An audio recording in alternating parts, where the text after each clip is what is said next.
Hi అండి, అందరికీ నమస్కారం. నేను మీ Lakshmi Prasanna. Welcome back to మా అమ్మ చేతి వంటకాలు.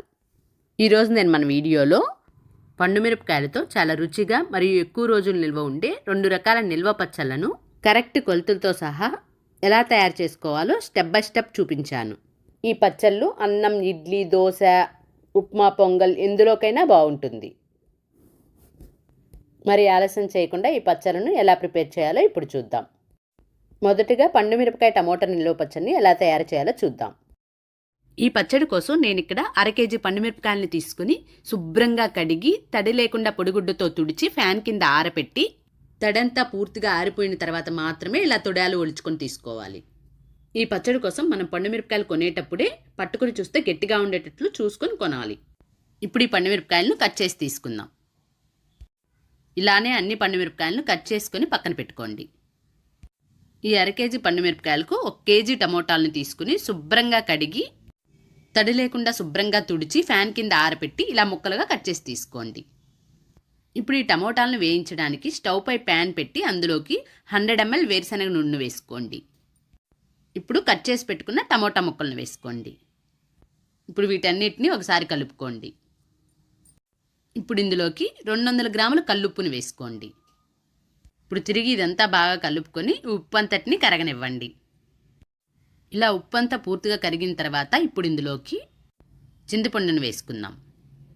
ఈ చింతపండుకు ముందుగానే పిక్కలు, పీచులు ఏమీ లేకుండా శుభ్రంగా చేసుకొని ఇందులో వేసుకోండి.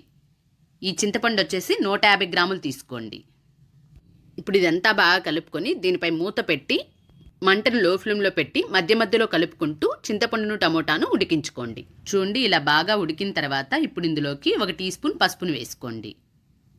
తిరిగి ఇదంతా బాగా కలుపుకొని మళ్ళీ దీనిపై మూత పెట్టి 1-2 నిమిషాలు ఉడికించుకోండి. ఫ్రెండ్స్, ఈ పచ్చడి రెసిపీ కనుక మీకు నచ్చినట్లయితే తప్పకుండా ఒక లైక్ చేసి మీ ఫ్రెండ్స్ అండ్ ఫ్యామిలీ మెంబర్స్కి షేర్ చేయండి. మీరు కూడా ట్రై చేసి ఎలా వచ్చిందో మీ ఫీడ్బ్యాక్ని కమెంట్ చేయండి. ఇలా ఉడికించుకొని పక్కన పెట్టుకోండి. ఇప్పుడు స్టవ్ పై కడాయి పెట్టి అందులోకి 3 టీ స్పూన్ల మెంతులను వేసుకోండి. గ్రాముల్లో వచ్చేసి 20 గ్రాములు మెంతులను వేసుకోండి. ఇప్పుడు వీటిని వేయించుకుందాం.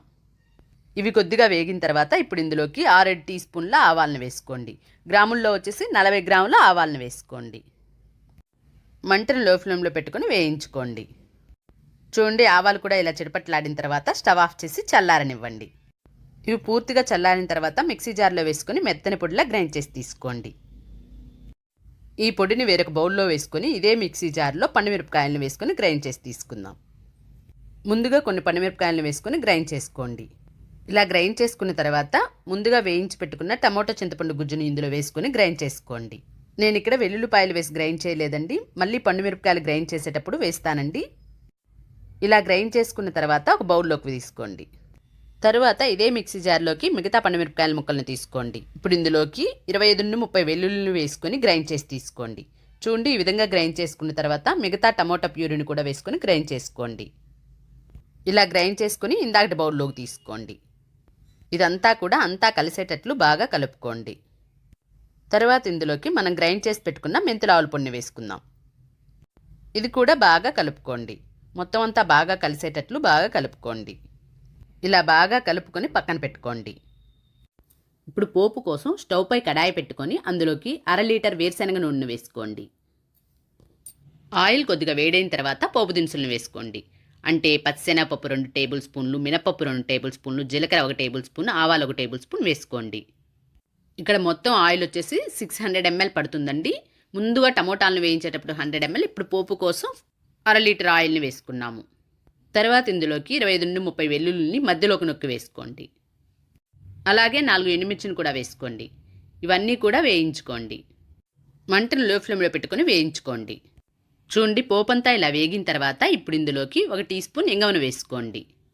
అలాగే గుప్పెడు కరివేపాకును కూడా వేసుకొని స్టవ్ ఆఫ్ చేయండి. ఈ పోపంతటిని కూడా పూర్తిగా చల్లారనివ్వండి. పోపంతా పూర్తిగా చల్లారిన తర్వాత మాత్రమే ఈ పచ్చడిలో వేసుకొని కలుపుకోండి. ఈ పచ్చడి మనకు బయట ఉంటే 1 నెల వరకు నిల్వ ఉంటుందండి. ఫ్రిడ్జ్లో పెట్టుకుంటే 6-7 నెలల వరకు నిల్వ ఉంటుంది. అంతేనండి, మనకి పండుమిరపకాయ టమోటా నిల్వ పచ్చడి రెడీ అయిపోయింది. ఇప్పుడు రెండవ పచ్చడి పండుమిరపకాయ నిల్వ పచ్చడిని ఎలా తయారు చేయాలో చూద్దాం.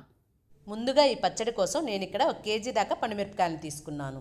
మనం పండుమిరపకాయలు తీసుకునేటప్పుడు ఇలా పట్టుకుంటే గట్టిగా ఉండేటట్లు చూసుకోండి. ఈ పండుమిరపకాయలను శుభ్రంగా కడిగి తడి లేకుండా పొడిగుడ్డతో తుడిచి ఫ్యాన్ కింద ఆరబెట్టి తీసుకోండి. తడి మాత్రం అస్సలు ఉండకుండా చూసుకోండి.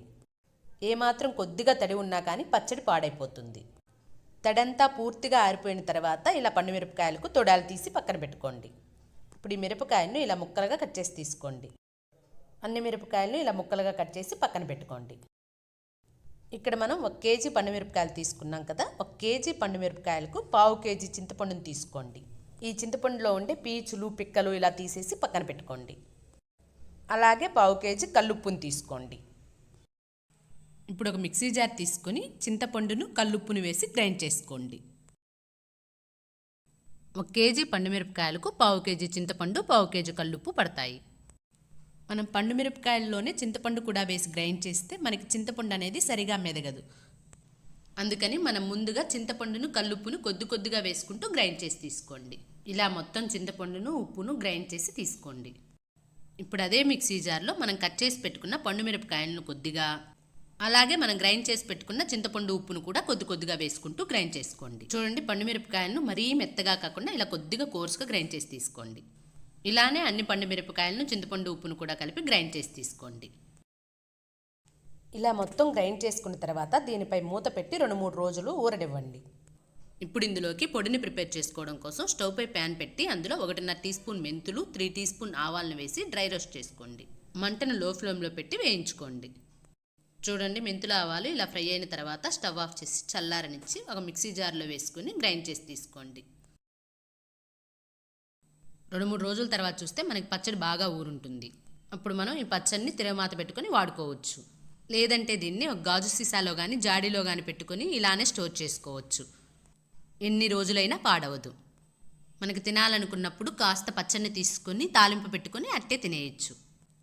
ఎక్కువ మొత్తంలో పచ్చడి చేసుకున్నప్పుడు జాడీలో స్టోర్ చేసుకొని కొద్దిగా తీసుకుని వాడుకుంటుండండి. నేనైతే ఇక్కడ అంతా తాలింపు పెట్టి తీసుకుంటున్నాను. ఇందుకోసం స్టవ్ పై కడాయి పెట్టి 300 ml ఆయిల్ని వేయండి. ఇక్కడ ఆయిల్ని మాత్రం పప్పుల నూనె కానీ వేరుశనగ నూనె మాత్రమే వాడండి. సన్ఫ్లవర్ ఆయిల్ని మాత్రం అస్సలు వాడకండి. అలా వాడితే మనకి పచ్చడి ఎక్కువ రోజులు నిలవ ఉండదు. ఇప్పుడు ఇందులోకి 2 టీ స్పూన్స్ పచ్చిశనగపప్పు, 2 టీ స్పూన్ మినపప్పు, 1 టీ స్పూన్ జీలకర్ర, 1 టీ స్పూన్ ఆవాలను వేయండి.